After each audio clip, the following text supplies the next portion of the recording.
Hello everyone, welcome back to my another new blog. তো তোমার সাথে শেয়ার করবো বার্থডেতে কি গিফট পেয়েছিলাম। বার্থডেতে তো কাউকে বলা হয়নি, জাস্ট এমনি ঘরেই বার্থডে হয়েছিল। তো তোমাদের সাথে দুটো গিফট শেয়ার করবো, তো দেখে নাও। এইটা দিয়েছিল আমার হাজব্যান্ড ব্লু কার্টে। তো আমার চোখ যাতে খারাপ না হয়ে যায়, এত ল্যাপটপ দেখি এত ফোন দেখি, যার জন্য একটা চশমা দিয়েছিল ব্লু কার্টের থেকে। তো এই চশমাটা আমাকে দিয়েছিল। কেমন আছে পাম্পাম? তো এইটা একটা চশমা ছিল। ডাক্তার লাগছে, আচ্ছা।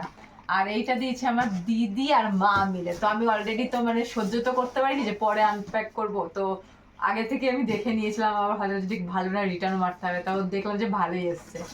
তো এইটা হচ্ছে একটা বড় দেখে, এটা হচ্ছে আমার একটা দিয়েছে টুল, মানে হচ্ছে আমার সাজার ওখানে একটা চেয়ার বা কোনো টুল নেই বলে, তাই এটা হচ্ছে অনলাইন থেকে অর্ডার করা হয়েছিল, দিদি আর মা মিলে দিয়েছে। তো কালারটা আমি অন্য দিয়েছিলাম, বটল গ্রিন দিয়েছিলাম, বাট এই কালারটা অ্যাশ এসছে। বাট ভাবলাম যে ঠিক আছে, কোনো অসুবিধা নেই, এটা ভালোই লাগছে দেখতে, তাই এটা আমি হচ্ছে ইয়ে করে নিলাম।